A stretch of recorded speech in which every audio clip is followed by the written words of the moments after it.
त्यो छ गुजमुजे भाले हो यो चाहिँ। यसको शिर चाहिँ अनौठो खालको छ यो, कुजमुच्च परेको छ यसको शिर चाहिँ। यो चाहिँ दुम्से भाले हो।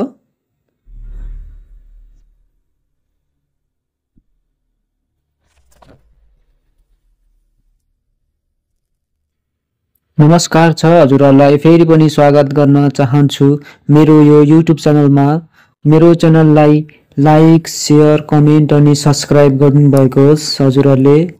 आजको भिडियो चाहिँ मेरो आफ्नै फार्ममा रहेको कुखुराको भालेहरू म हजुरहरूलाई देखाउन गइरहेको छु। यहाँ मसँग चाहिँ 2-3वटा चाहिँ अनौठो खालको भालेहरू छ, त्यो देखाउन गइरहेको छु मैले हजुरहरूलाई। चाहिँ कसैको शिर चाहिँ गुजमुज्जा परेको छ भने कोही चाहिँ यस्तो यो दुम्से खालके छ। मसँग भएको यो भालेहरू चाहिँ हजुरहरूलाई म देखाउने छु।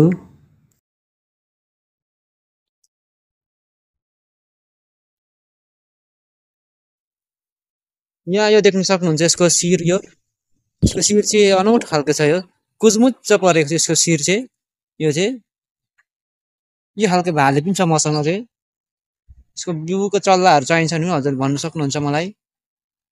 यो चाहिँ अर्को गुजमुजे भाले हो। शिर पनि हेर्न सक्नुहुन्छ, यसको पनि अनौठो छ शिर। यसको शिर चाहिँ यस्तो छ, पनि गुजमुजे भाले हो। यो पनि एकदमै ठुलो हुन्छ यो भाले चाहिँ बिउ राखेको मैले। यसको चल्लाहरू पनि एकदमै ठुलो हुन्छ। यो चाहिँ बिउ भएको कारणले यसको छडीहरू पनि एकदमै ठुल्ठुलो छ। हेर्नु यहाँ देख्न सक्नुहुन्छ छडीहरू यसरी। यो चाहिँ दुम्से भाले हो। त्यसको चल्लाहरू हजुरलाई चाहिन्छ भने सम्पर्क गर्न सक्नुहुन्छ। त्यो चाहिँ ठुलो खालको यो मैले बिउ भाले पालेको छु। यो चाहिँ एकदमै ठुलो हुन्छ यसको चल्लाहरू चाहिँ। यसको छडीहरू तपाईँले देख्न सक्नुहुन्छ, यसको छडीहरू पनि यस्तो डेन्जर छ। यसको छडीहरू, यसको शिरहरू हेर्नु, यसको जिउहरू राम्रो छ। यसको चल्लाहरू पनि ठुलो पनि हुन्छ र यसको राम्रो पनि छ चल्लाहरू।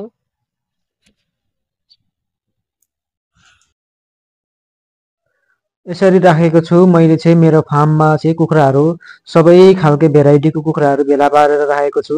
मसँग यहाँ यो गुजमुजे भयो, यो गुजमुजेको चाहिँ चल्ला पनि एकदमै ठुल्ठुलो निस्किन्छ र दुम्सेको पनि। र दुम्सेको चाहिँ पछि कुखुरा यसको चाहिँ वेट पनि 3 केजीसम्म जान्छ यसको चाहिँ। मेरो यो अहिले भाले कम्तीमा पनि यो 3 केजीको छ र यो गुजमुजे पनि। र यसरी राखेको छु मैले। र यो चाहिँ मेरो फार्ममा चाहिँ आएर चाहिँ धेरै मानिसहरूले चाहिँ लानुहुन्छ। उहाँहरूले चाहिँ यो आफ्नो घरमा चाहिँ फार्ममा चाहिँ सो पिसको लागि चाहिँ उहाँहरूले लानुहुन्छ यो यसको चल्लाहरू, यो गुजमुजे र दुम्सेको।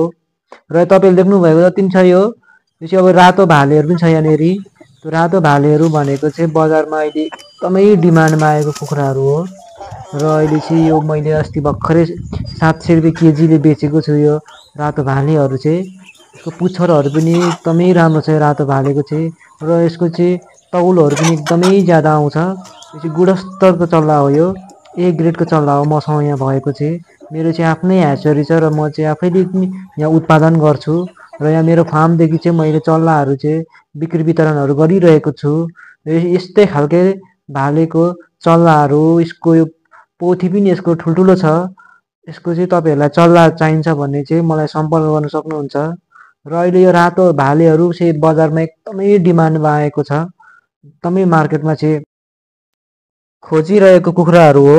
यदि हामीसँग चाहिँ यस्तो राम्रो खालके बिउको चल्लाहरू चाहिँ भयो भने हामीले चाहिँ लोकल कुखुरा पालनमा चाहिँ हामी सफल हुन सक्छौँ।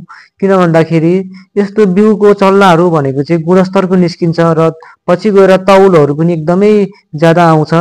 र हाम्रो चाहिँ चल्लाहरू राम्रो परेन भने तौलहरू पनि राम्रो नआउने, हामीले जति चारो दिए पनि उनीहरूको तौल राम्रो नआउने र भनेको टाइममा चाहिँ हामीले भालेहरू तयार गर्न सकिँदैन।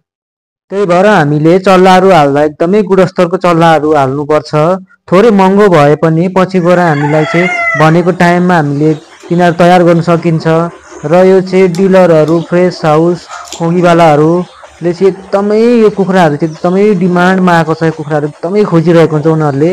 र यो कुखुराहरूमा चाहिँ उनीहरूले चाहिँ पैसा पनि हाल्नु मान्छ। 700 रुपियाँ केजीले चाहिँ मैले अस्ति भर्खरै पनि बेचिरहेको छु यो कुखुराहरू चाहिँ। र तपाईँहरूले पनि यस्तै चाहिँ गुणस्तरको चल्लाहरू हाल्नुभयो भने तपाईँहरूको पछि गएर तौलहरू पनि राम्रो आउने।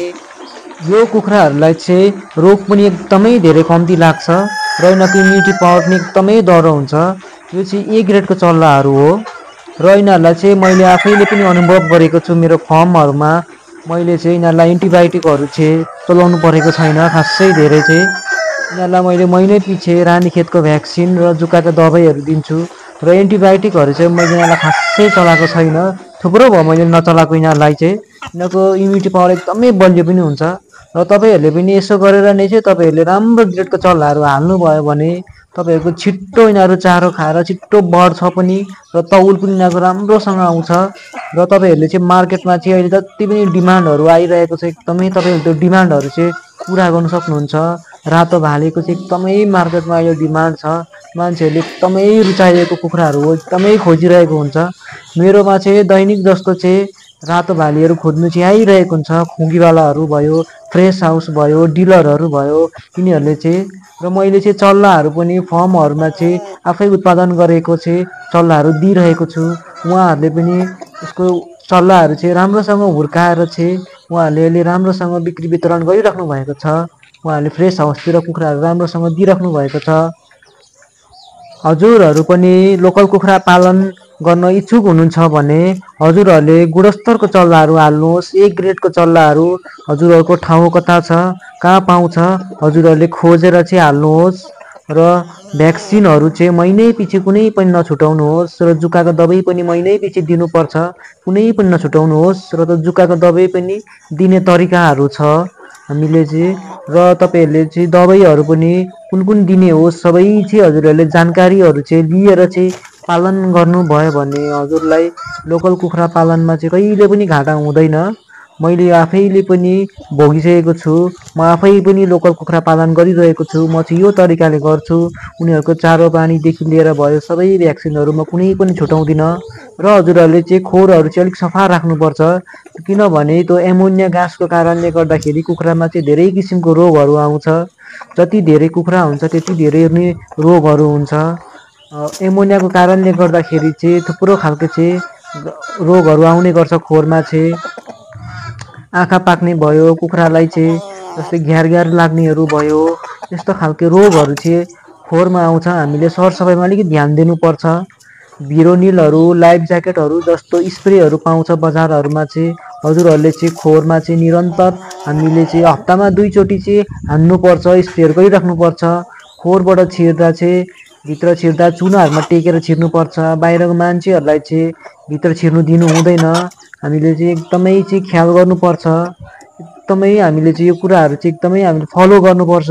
अनि यो तरिकाहरूले चाहिँ हजुरहरूले लोकल कुखुराहरू चाहिँ पालन गर्नुभयो भने हजुरहरू पक्कै पनि सफल बन्नु सक्नुहुन्छ।